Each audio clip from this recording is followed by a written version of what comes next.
पूरे देश में जमीन के मामले पर पूरी तरह से वायलेशन है और हम आदिवासियों का जो भी बिंदु पर जिंदा रह सकते हैं जमीन और धर्म, और जमीन का वायलेशन इतनी बुरी तरह से हो रहा है कि हमारा एक्ट बने हैं। उदाहरण स्वरूप वहाँ CM की एक्ट बना है, यदि भूमिहीन जमीन या कोई भी जमीन हमारा बिक्री नहीं है तो वो क्या करता है वहाँ के अफसर और जमीन दलाल के लोग कि वो फर्जी हुक्मनामा बनाता है, कैथी में लिखी जाती है और कहा जाता है कि मैं 40 से पहले 40 के आसपास मैं लिया था और जमींदारी के समय में इस्तीफानामा हुआ था, उसी को तर्ज पर आकर के आदिवासी को दौड़ाया जाता। और कोर्ट में जाते हैं, DC कोर्ट चले गए या कमिश्नर कोर्ट चले गए तो वहाँ पर इंटरटेन करते करते कभी कभी क्या होता है कि एक गरीब आदमी होता है, वकील धोखा दे दिया और नहीं जा पाता है तो उसको एक तरफा डिग्री देकर के जमीन को कब्जा करने का काम करता है। तो मेरी सुझाव यही होगी कि हर प्रदेश में हम समझते हैं जमीन का समस्या राष्ट्रीय आंदोलन है और हम समझते हैं कि पूरे देश लेवल पर इसका जमीन के कानून जो बने हुए हैं उसको सशक्त करने के लिए एक प्रस्ताव बनना चाहिए और प्रस्ताव बनाने करके समाज को इसमें पूरे राष्ट्र लेवल पर जन आंदोलन तेज करनी चाहिए। अभी हम लोग क्या कर रहे हैं झारखंड में, जैसे कि कोई भी अफसर हमको कब्जा नहीं दिलवाया, डिग्री मिल गया हमको, जानबूझ के नहीं दिलवाता तो हम लोग समाज के लोग जाकर के सरना झंडा गाड़ते हैं, 1000 आदमी चले गए और उधर से अफसर भी आता है तो मैं पुलिस भी आता है तो हम लोग कहते हैं कि देखो तुम डिग्री दिलवाए, तो क्या करते हैं उसको कब्जा करके वहाँ घर बनवा देते हैं। लेकिन जो हमारी सरकार है वहाँ चाहे किसी की भी सरकार है वो कभी भी कब्जा दिलवाने काम नहीं करती। दूसरी बात ये बातें जो आ रही है कि आपकी जमीन को छीनने के लिए गैर आदिवासी लोग जमीन का वायलेशन करके और आपकी पत्नी चाहे आपकी बहन को किसी को भी शादी कर लेता और मुखिया बनने के लिए चुनाव लड़ता है। तो ये मैं यही संक्षेप में कहना चाहता हूँ कि व्यापक जो हालांकि यहाँ के जो जमीन कानून है हमको अध्ययन नहीं है, यहाँ कानून वैसे ही होगा जो CM की एक्ट जैसे लगता है जैसा आप बता रहे हैं, वैसे ही आप बिहार में जाए तो बिहार टेंडेंसी एक्ट 4 दिवसों के लिए, झारखंड में तो ये जमीन के मामले को लेकर राष्ट्रव्यापी हम लोग को चिंतन करने की आवश्यकता है। और मैडम कह रही थी उत्तेजित होकर के कि सभी समस्या का समाधान विधायक राजनीति होता है, लेकिन समस्या का समाधान समस्या को जानने के लिए समाज के बीच तो हम बैठेंगे ना। हम क्यों उतना दूर से आए? हम जानकार नहीं हैं, हम जानते हैं कि हमारा समाज पार्लियामेंट में बहुत कम है, विधायक भी जाते हैं तो बोल नहीं पाते हैं, तो उसी की समस्या के लिए हम लोग डिस्कस करने के लिए आए हैं। और हम निवेदन करना चाहेंगे ये जो संवाद है क्रांतिकारी कदम है और पूरे राष्ट्र लेवल पर संवाद होना चाहिए ताकि हम एक दूसरे को जान सकें और जानने के साथ क्षण के जो बातें आएगी तभी उसको जन आंदोलन का रूप आगे लेंगे।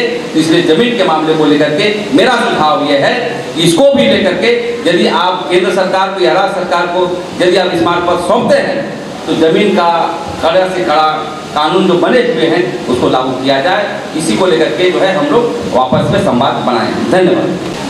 हमारे आदिवासी यों के जमीन पर CM act, SP act, PT act है, लेकिन यहाँ थोड़ा सा जो बेनामी संपत्ति है इसमें थोड़ा सा मैं जिक्र करना चाहता हूँ। बेनामी संपत्ति जैसे हमारे समाज के बेटी और बहनों को हमारे दूसरे समाज गैर आदिवासी समाज के लोगों के द्वारा माने प्रलोभन देके या मर्जी से खुशी से विवाह करके अंतर जातीय विवाह करके और हमारे खतियानी जमीन को जो हस्तांतरण किया जा रहा है, जैसे मान लीजिए हमारे परिवार में माने हमारा खतियानी मालिक हूँ, हमारा कोई पुत्र नहीं हुआ, उस स्थिति में हमारे बच्चे को दूसरे जाति समाज के लोग विवाह करके और हमारा संपत्ति को कब्जा करना चाहते हैं। इस मुद्दा पे हम लोग को चर्चा करनी है। तो मैं समझता हूँ हमारे झारखंड में इस तरह का कई एक मुद्दा जो हमारा हाई कोर्ट में गया और हाई कोर्ट में यह निर्णय हम लोग के फेवर में आदेश आया वैसा नहीं होगा। जब तक हम जो खतियानी मालिक है उसको नहीं लिखती है, अपना बच्ची को भी नहीं लिखती है, माने रजिस्ट्री नहीं करता है परमिशन देकर, तो वो जमीन उनका नहीं हो सकता है। साथ ही साथ इस बिंदु को लेकर हमारा समाज को भी, आदिवासी समाज को भी विशेष रूप पर जागृति होना होगा। जैसे जमीन का ही नहीं, बहुत तरह का एकल पद भी है, जैसे विधायक, MP, MLA, मुखिया, सरपंच, इस तरह का भी जो हम लोग का आरक्षण है, उस आरक्षण में भी ये लोग इस तरह का साजिश रखते हैं। इसलिए मैं मंच को राष्ट्रीय संवाद में उपस्थित सम्मानी मंच एवं इस सभागार में उपस्थित नौजवान साथियों एवं मूल निवासी साथियों, हमको इस समस्या का उपाय जड़ से अगर खत्म करना है तो मैं इसका उपाय बताने की कोशिश करूँगा। मेरे से जितना उसमें सच्चा है, क्या है, वो आप लोग बताएंगे।